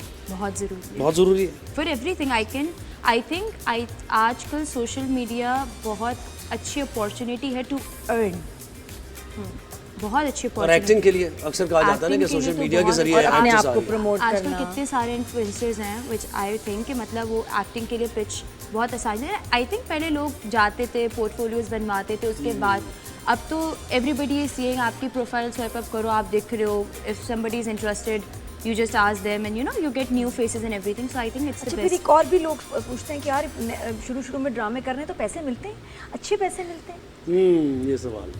अच्छा, मुझे ऐसा लगता है कि इस जर्नी के अंदर आप विद टाइम आप समझ, तो मैंने अब सीख लिया, फिर आप कुछ करते हो, आप कहते हो नहीं अभी मुझे और सीख रहे हैं, with the people you interact with, तो पैसों के बारे में तो मुझे ऐसा लगता है कि एक्सप्लॉइट होते हैं आप लोग शुरू में, बहुत ज़्यादा एक्सप्लॉइट होते हैं इन दिस वे कि मतलब you are paid very under less, मतलब people don't pay you much जितना आप डिजर्व करते हो शुरू के अंदर, जस्ट सेइंग कि oh you are getting a chance और तो यही आपको होता है, फेस मिल और रहा है, वो फेस खत्म ही नहीं होता कभी लाइफ हाँ में ये कि हमेशा। आपका ऐसा नहीं होता कि for free I have never done any sort of dramas और एनीथिंग। लेकिन आपको लगता है कि बिल्कुल अंडरपेड, तो क्या तुम्हें आइडिया है भी कि कितने पैसे तुम्हें मिलने चाहिए, या तुम्हें पता ही नहीं इसलिए तुमने कुछ कहा ही अच्छा नहीं? ये सब चीज़ें तो मेरा बाबा हैंडल करते हैं, तो I am like okay you just talk to the people and you just do it, क्योंकि अच्छा मेरे बाबा मेरे साथ हर चीज़ में, मतलब he is always you know the middle point और the bridge between the communication, बेहतर है एंड आई बिल्कुल, थिंक इट्स शुरू द में बड़े कोई परफेक्ट थिंग होने बिकॉज ऑब्वियसली उनका ज़्यादा एक्सपीरियंस रह चुका है अबाउट ईच एंड एवरीथिंग, तो वो ज़्यादा अच्छी से चीज़ें बहुत सही। डिस्कस कर सकते हैं रादर देन और मैं किसी दूसरा से ये कि डिस्कस शुरू करूँ। में आपको पैसों की बात करते हुए शर्म आती है। मुझे तो बहुत आती है, सब जब पैसे आपको मांगने अपॉर्चुनिटी नहीं दे रहे हैं जाते। तो आपको पैसे मांग रही है बचा, आप भी अच्छा पैसे आपको- मांग रही है। आपको शर्म आती है यार, हाँ, अपने अपने काम पैसे के लिए मांगते हुए आगे। पैसे दे दो, मतलब ऐसा लगता है ये कैसी बात कर रही हूँ मैं, यार ये अभी तो क्या आप हो गया? काम सीख रही हैं, काम पे फोकस करें, और पैसे देखिए कमाओ। ये वो काम अच्छा, है वैसे पैसा जिसमें इंपॉर्टेंट फिक्स है रेट तुम्हारे भी लिए? नहीं है, पैसा फिक्स रेट भी इंपॉर्टेंट नहीं, है। आपको नहीं पता कि आपके पैसा- क्या वर्थ है, कितना इसका, हर प्रोजेक्ट के अलग पैसे अलग, ये वो तो डिसाइड करना, सोचना, तय करना कितना मुश्किल मुश्किल है। काम। हाँ जी, वही पैसा। जी सॉरी, पैसा इंपॉर्टेंट है तुम्हारे लिए? हाँ क्यों नहीं है, मतलब कितना इंपॉर्टेंट है? इतने मतलब बहुत, मैंने पैसे को कुछ वो नहीं बना चुके, मतलब नहीं अगर पैसे पैसे, बट आई थिंक कि मतलब जिससे आपकी necessities and as well as you can enjoy your life, इतना बस मुझे जब इतना पहला इम्पोर्टेंट चेक बड़ा इंपॉर्टेंट होता है, जब पहली पेमेंट आई अपनी कमाई, वो कितनी थी और तुमने उसका क्या किया? मेरा जो पहला चेक था I think that was about 15K and that was just a shoot that I did for two outfits I guess for Gul Ahmed, ठीक है। कैसा लगा? It was in first time था, but amazing experience and it was a still shoot. It was not a commercial. हाँ pictures थी, ठीक है। क्या किया फिर? 15,000 पहला चेक बड़ा इंपॉर्टेंट होता है, क्या किया? मैंने क्या किया था? I don't know. मैंने शायद कहीं ऐसी कर दी होंगी। और अभी क्या करती हो? चलो अगर कोई आदमी, अभी जो पैसे मिलते हैं अभी- उसका घर वाले भी बताते होंगे कि इन पैसों का क्या करना है, तुम्हारा क्या प्लान होता है? खर्च करती हो, इन्वेस्ट करती हो, सेव करती हो? अच्छा मैं कुछ सेव कर लेती हूँ और बाकी जो मैं कहती हूँ कि अच्छा आई डिवाइड इट राइट, कि अच्छा इतने सेव कर लेता हूँ और इतने ना स्पेंड कर देते हैं, लेकिन मुझे समझ नहीं आता मुझे मेरे पैसे कैसे इतने कहाँ सारे चले खर्च गए? हो जाते हैं। यही होता है कि हमें भी नहीं किस पे खर्च समझ हो आता। रहे मुझे हैं? नहीं पता, मतलब क्या- इट्स किस नॉट चल obviously online shopping and everything. क्या क्या क्या क्या छोटी खरीदती हो? बहन- शॉप, ऑनलाइन शॉपिंग बंद कराएं जी। हाँ, बस ये तो फिर एडिक्टिव यहाँ है पे भाई। बहुत है, शुक्र मतलब है हमारे ज़माने में करते- नहीं थी भाई। करते। बाकी बाहर का अगर जा रही हूँ फ्रिक्वेंटली तब यार, वहाँ हम पे तो ईद के दोस्तों के पैसे साथ आइसक्रीम खाने हर जाते रोज थे। ईद के पैसे जो हमारे 100-200 जमा होते थे, आइसक्रीम खाने चले जाते थे हम, बस और क्या था हमारा। अब तो 100-200 में हमारा कुछ कुछ नहीं भी आता, नहीं अब आता इसमें। ये वहाँ चले गए नादिया जी है ना, लेकिन ये हमारे कि- ज़माने में ये अच्छी बात है। तो मतलब खर्च कर देती हो, कुछ सेविंग वगैरह भी करती हो? जी, अच्छा, कुछ सेविंग ये कि करती हूँ, हाँ। कोई मम्मी को गिफ्ट, पापा को गिफ्ट, हाँ, घर हाँ। में है बहन हाँ, भाई हाँ, पैसे लोगों को मांगते हैं, ज़रूर। फिर यार दे देना। हीरो नहीं, कौन से मेरे पसंद है दोनों तुम्हें? मुझे भाई। पाकिस्तान के हीरो कौन से पसंद है तुम्हें? अरे ये तो जिनसे बताने दो, काम उसको करते हो? भाई लेते हैं, भाई को नहीं पैसे नहीं देती हो? भाई तो मेरे दोनों मुझसे बड़े हैं, वो तो नहीं गिफ्ट लेती, मैं गिफ्ट उनसे ले देती हो? लेती हूँ, मैं अच्छा, उनसे ये ले अच्छी बात है। अपने मैं- सेव करो, भाइयों से पैसे लो, भाइयों पापा से से लो, भी। बाबा से अलग से लेती तो हूँ। छोटी बहन मतलब- लेती हूँ। हाँ छोटी बहन नहीं, वो लेती नहीं, वो मुझे कहती है बस ये चाहिए मुझे, उसका तो ये बस मुझे ये चाहिए, ये करना है, ये खाना है। मैंने ऑर्डर कर दिया, बस पैसे दे देना। हाँ। समझदार है, वेरी स्मार्ट। मैं क्या पूछ रहा था? कुछ पूछ रहे थे? पता नहीं क्या। हाँ, पाकिस्तानी हीरो कौन से पसंद है भाई? क्योंकि देखो ना, आगे जाके तुम्हें लीड रोल भी करने, है ना? मैंने लास्ट टाइम बोला था खुशहाल Khan, Bilal Abbas, I just amazing. अभी वो जो मेरी ज़िंदगी है तो हाय हाय। बिलाल अब्बास की acting is like top notch. और अभी तो बिलाल से अगर तुम्हें कहें पे पैसे कुछ नहीं है, बिलाल के साथ काम करना है आपको, तो क्या कर करोगे? लूँगी क्योंकि जाहिर बात है। हाँ ऑब्वियसली अब तो I have done a drama, nobody is gonna say this thing to me right कि मैं आपको पैसे लेकिन ये है कि ऑब्वियसली मुझे ऐसा लगता है कि आप जब बहुत अच्छे एक्टर्स के साथ काम करते हो तो आप सीखते भी बहुत हो। जिस टाइप मुझे ताबी से बता भी रहा था विद इन सेटिंग कि has learn a lot from Bilal भाई, सो आई एम लाइक ओके। तो मुझे बड़ा अच्छा लगता है ऐसे लोगों के एक्सपीरियंस, कहते हैं कि मतलब एक आप एक्टिंग खुद से कर रहे होते हो और एक जो ऐसे नहीं होता like somebody becomes your guidance और टीचर, तो obviously who has done acting for a long time वो आपको और भी कुछ सिखा सकते हैं और आपकी स्किल्स को एनहांस कर सकते हैं। नहीं बड़ी बड़ी अच्छी बात है, आपके करियर के लिए, काम के लिए भी बड़ा बहुत अच्छा अच्छा, है। हाँ। अब मुझे ये बताओ कि फीमेल एक्ट्रेस में किससे इंस्पायर्ड हो कि कहीं कभी फंस जाओ तो सोचो यार वो कैसे ये सीन करती ये है? मैंने लिख दिया नाम, हाँ 2-3 नाम बताओ। ये मैंने नाम लिख दिया है। बताओ किस किस किसको बड़ा आइडलाइज करती हो इनकी सबा acting को? कमर। बस भाई, आपने लिखा था? यही है। अमेजिंग, आपको कैसे पता चला? यार मैं साइकोलॉजी पढ़ी है मैंने, भी जो बात है नहीं अब तो मुझे डर लग रहा है कि साइकोलॉजी पढ़ी है। मैं अपने फेशियल एक्सप्रेशंस भी सही रखती हूँ ताकि आप मैंने लिख दिया था नाम तो देखो। बाकी एक्टिंग में क्या पसंद? Every character she plays. अभी the recent drama that I have watch जिसके अंदर आपने रेफरेंस भी दिया था मुअम्मा, अमेजिंग है ना? बहुत अच्छी एक्टिंग थी भाई। I don't know, I am out of words to describe her acting. Amazing. Hania Aamir, amazing. I think we have really good और फीमेल थर्ड एक्ट्रेसेस। अपने एज ग्रुप में बताओ कि उसमें अपने किससे age ज्यादा group में? इम्प्रेस हो? मुश्किल हो गया ये तो। इन द फीमेल एक्ट्रेसेस हाँ, राइट, एना आसिफ है ना? Yes, I have work with Aina, amazing. मेरी एना से बहुत अच्छी दोस्ती वगैरह सब है, लेकिन एना हैज़ डन, मतलब एना बहुत अच्छी एक्टिंग करती है जैसे लगता है। तो with in my age group I am gonna सी, तो एना। अच्छा, साहर, हिना अल्ताफ, अच्छा, ओह हाँ, मतलब आप मुझे इस तरह नाम नहीं पता है मुझे। ना? तो इसलिए याद आ रहा है। बाय फेस सहर जानती हो खान आप। का- और इनके अच्छा, आजकल I've seen ड्रामाज a- नजर भी आ रहे हैं बड़े। सहर खान का जो मैंने देखा था, I think she did fairy tale with Hamza Sohail. Hina Afridi.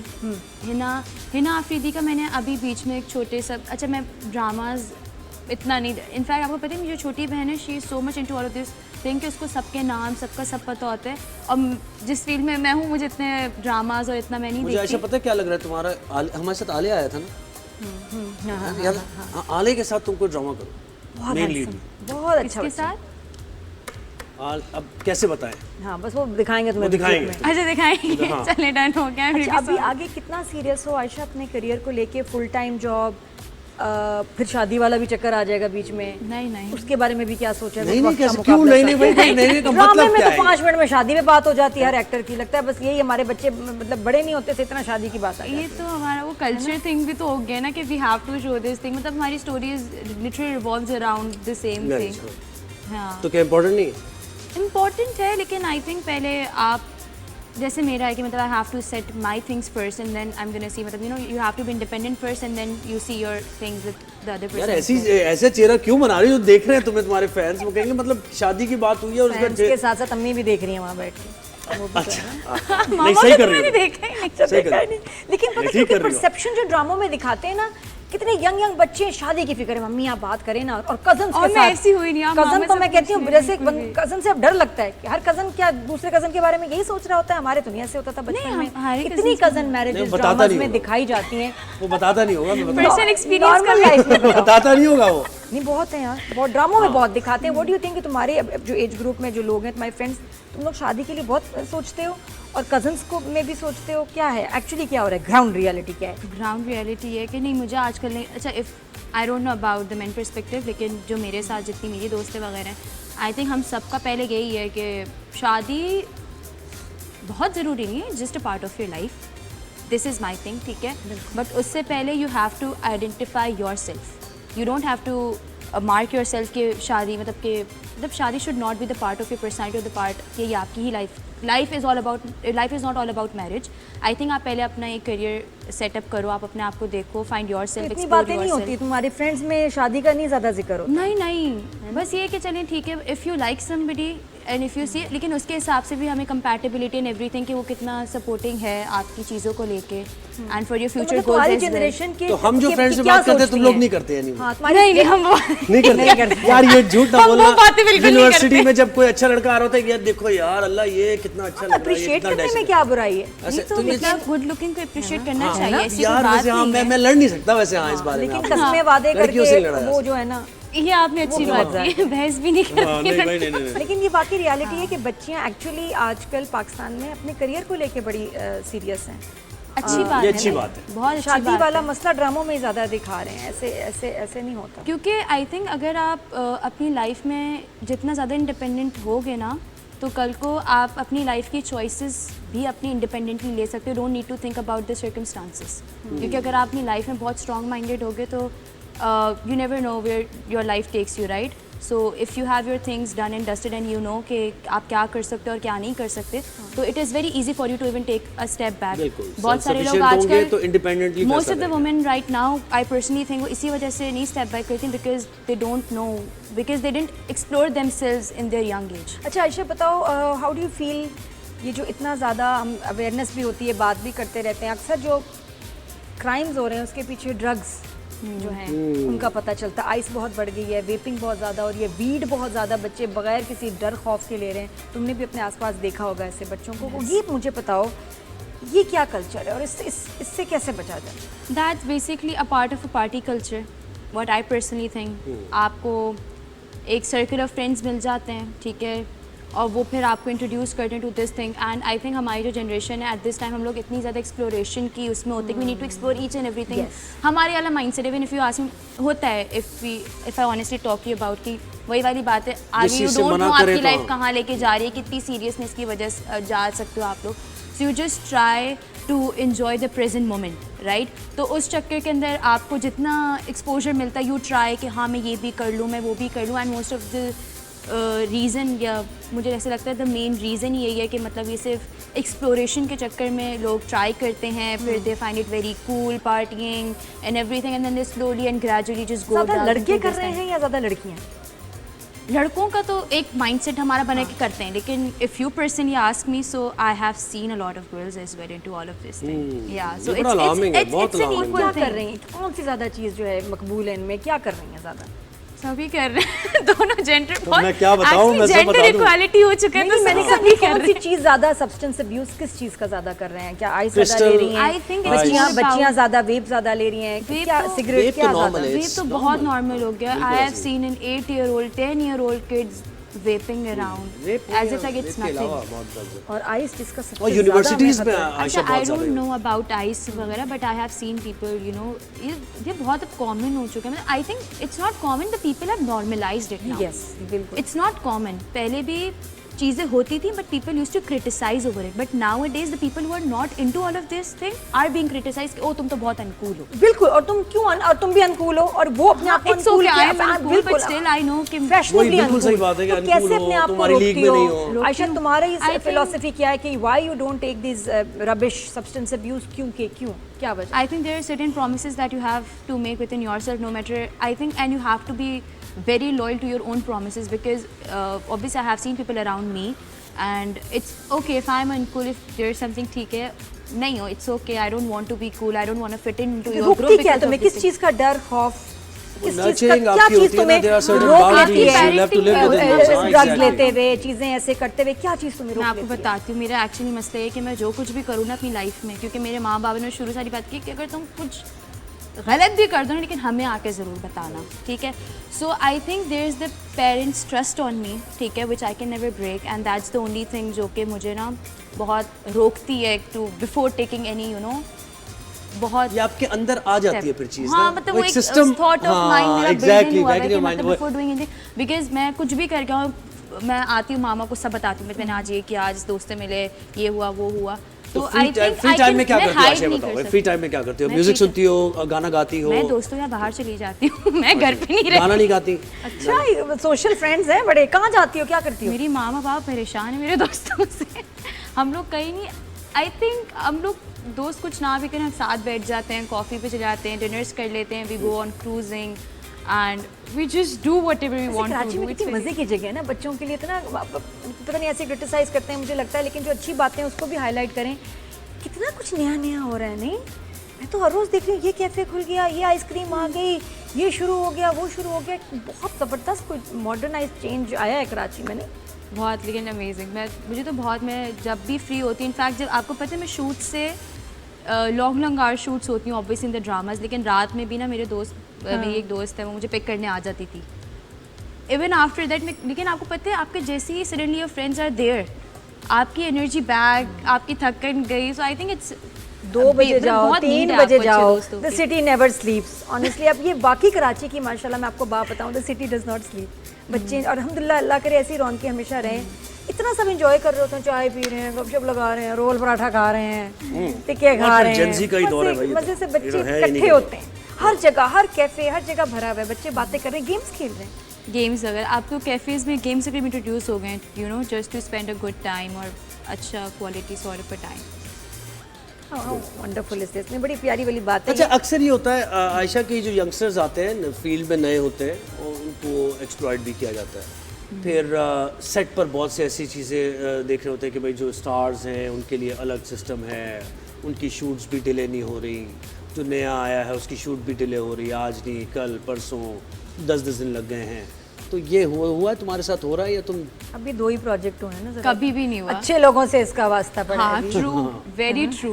अभी मैं आगे आपको पता सच होता है बता ना रही वैसे हूँ, मुझे शुरू में जैसे लोग कहते थे कि मतलब ऐसा होता है, मैंने कहा अच्छा मेरा फर्स्ट सेट था ऑनेस्टली, हम लोग एक ही रूम में, आप सोचें हम लोग तो एक ही रूम में होते थे, नीचे से आसिफ भाई और सब लोग आवाज़ लगा रहे थे कि भाई निकल और हमें अभी शूटिंग भी स्टार्ट करनी, हमारी इतनी अच्छी बॉन्डिंग थी वहाँ पे। फाइव स्टार्टिंग में यासिर भाई खुद, ठीक है, उसके बाद we had Vaneeza ji, Faizer ji, Abid sir, Ana, Ali Dayan, Sami, I hope I am not, Anoushay, सब फन वाले। बहुत मज़ा आता था मुझे तो सेट पे, बहुत मज़ा आता था। यहाँ पे भी अच्छा, यहाँ पे मैंने टाइम बहुत कम स्पेंड किया, मतलब हम, लेकिन आई ट्राई टू कि मैं जितना टाइम है मैं उतना ज़्यादा उसको यूज़ कर लूँ, लेकिन यहाँ पे टाइम कम था और बैक टू बैक शूट्स थे इसके अंदर, तो क्योंकि हमारे पास टाइम लिमिटेड था, हमारे कितना काम कर रहे थे हम लोग बैक टू बैक। कभी कुछ झगड़ा फड्डा, किसी का मूड खराब, ये हो गया, कुछ कभी हुआ सेट पे? नहीं, कभी भी नहीं। वेरी लकी वैसे माशाल्लाह, बड़ा हाँ, अच्छा। मुझे बताओ, अल्हम्दुलिल्लाह। आए हो अभी, बैठो तो सही। अभी ये जरा आए हो। टाइम है। इंशाल्लाह, नहीं I चला, have a good hopes, नहीं ऐसा चला। कुछ एक एक्ट्रेस है नादिया खान, हाँ, अब ये है क्या हुआ उसको? उनके बारे में क्या क्या कहना है तुमने, कैसी है एक्ट्रेस है? तो बहुत लोग क्रिटिसाइज करते हैं उनको। नहीं, तारीफ भी नहीं, है करते हैं, अच्छे। तारीफ करने वाले भी नहीं, बहुत तारीफ हैं। करने वाले तो ज्यादा, मैं तो क्रिटिसिज्म करने वाले वो हूँ। मुकौड़े हैं, उनके मुंह कौड़े हो चुके हैं। नहीं ऐसी कोई बात नहीं, मेरा तो बहुत अच्छा एक्सपीरियंस रहा। इनफैक्ट अभी आप जब शुरू में इंट्रोडक्शन में कह रहे थे कि बहुत सारी बातें, तो she is very talkative, I am very talkative, तो हम लोग तो कब से बातें होते करें। मेरा बहुत अच्छा टाइम गुजरा। आई स्टिल रिमेंबर मेरा सेकंड डे था ऑन दिस सेट एंड आपको शायद फर्स्ट डे था ऑन दिस सेट।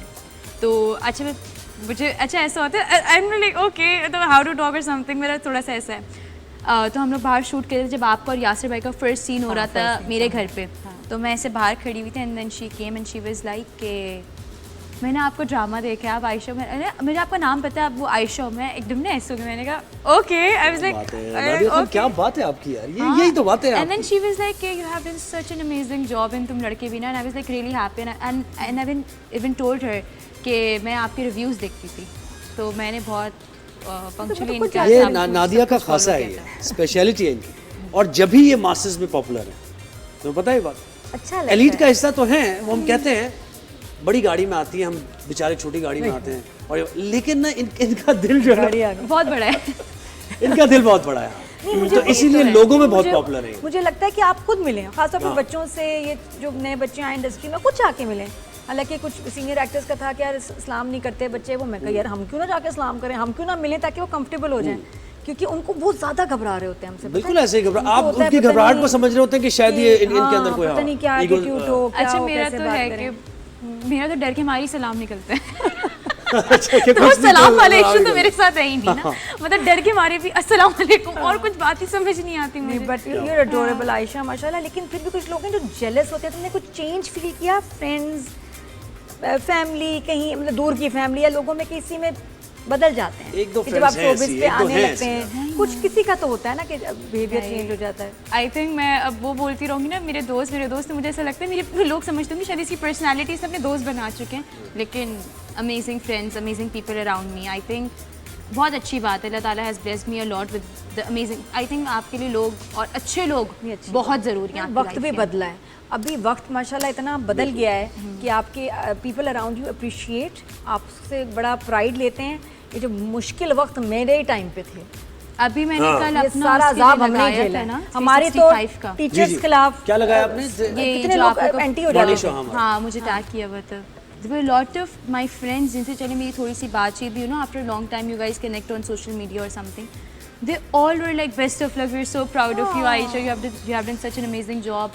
मेरी दोस्त की अम्मी मुझे मैसेजेस कर रही होती हैं and she reviews my drama and she is like इसमें तुमने बहुत अच्छा किया ये, and she even said this thing to me कि आयशा तुम पे डार्क कलर्स बहुत सूट करते हैं। हाँ। तो मतलब वो इतना क्लियरली सब देख रहे होते हैं, मुझे बता रहे होते हैं, मुझे रिव्यूज़ खुद दे रहे होते हैं, तो I think I been blessed best enough. Reviews तो कम आगे फ्रॉम स्ट्रेंजर्स। प्रोजेक्ट्स कौन से हैं आयशा और लाइनअप है?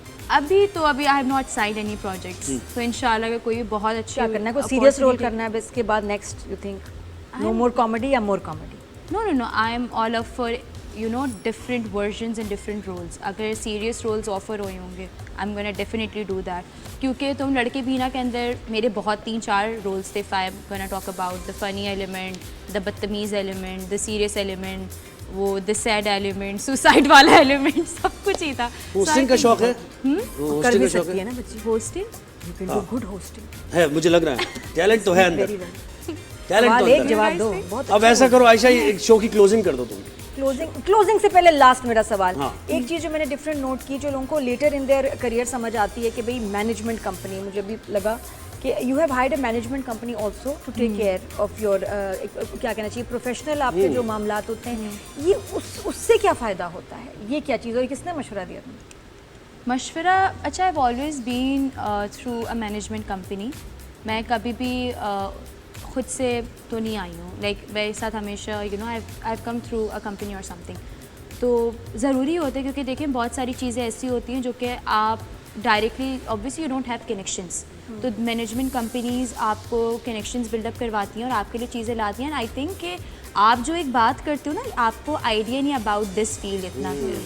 As a newcomer I have no clue कि यहाँ पे किस तरह चीज़ें होती हैं। मैंने इन द प्रोफेशनल वर्क, आपका मनी बेस वाला काम एक तरफ है, लेकिन when it comes to being on the set as well, there are lot of technical issues as well as a lot of problems. So अगर आप वो खुद डील करते रहोगे ना, आई पर्सनली फील है कि आप खुद तो एग्जॉस्ट हो जाओगे, आपका अपना वो मूड भी करते खराब क्या है, होगा। मतलब स्टेप बाय स्टेप, ये करते हैं, ये करते हैं, वो what will they do for you, और उसके अगेंस्ट वो क्या करते हैं? कॉन्ट्रैक्ट तो आपका होता है उनके साथ, तो ठीक है। उसमें आपको वो क्या सहूलत देते हैं, कि उनका क्या जॉब है? उनका ये जॉब होता है मैनेजमेंट कंपनीज़ का कि आप जिनसे कॉन्ट्रैक्ट साइन करते हो, फिर जब भी ब्रांड्स वगैरह आते हैं, दे पिच यू अप, ठीक है, and then they ask about your availability कि आपको ये करना है नहीं करना है, and then what's your budget, and sometimes they will decide and tell कितना बजट है, इतना बजट नहीं है।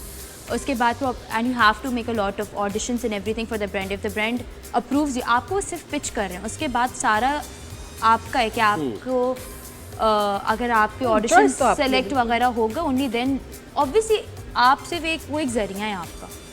The management company is a जरिया, ऑर्गेनाइज तरीके से आप आ रहे हैं। जी, फिर ऑर्गेनाइज आपकी प्रमोशन भी, आपकी पोस्ट, Promotion भी, connectivity बढ़ जाती है, बिल्कुल ऐसी है। हाँ, एंड प्लस पे it's very easy. I think personally feel है, कोई वाली बात है कि आप खुद इतना ज़्यादा एग्जॉस्ट नहीं होते कि बात करते रहो, एंड यू नो समटाइम आप ऑन द फेस भी नहीं होते। फिर ऑन द फेस आप बार्गेनिंग नहीं कर सकते, आपको नहीं पता ना कि नहीं पता ना, बेंचमार्क है कुछ भी क्या। नहीं पता। भाई एक चीज के आपको 50,000 डिमांड करने हैं, आप डरे हुए हैं, आप कह रहे हैं मुझे और ठीक है फिर जितना शर्म भी कितनी आती है ना ये बात है ना, पैसे की मामला।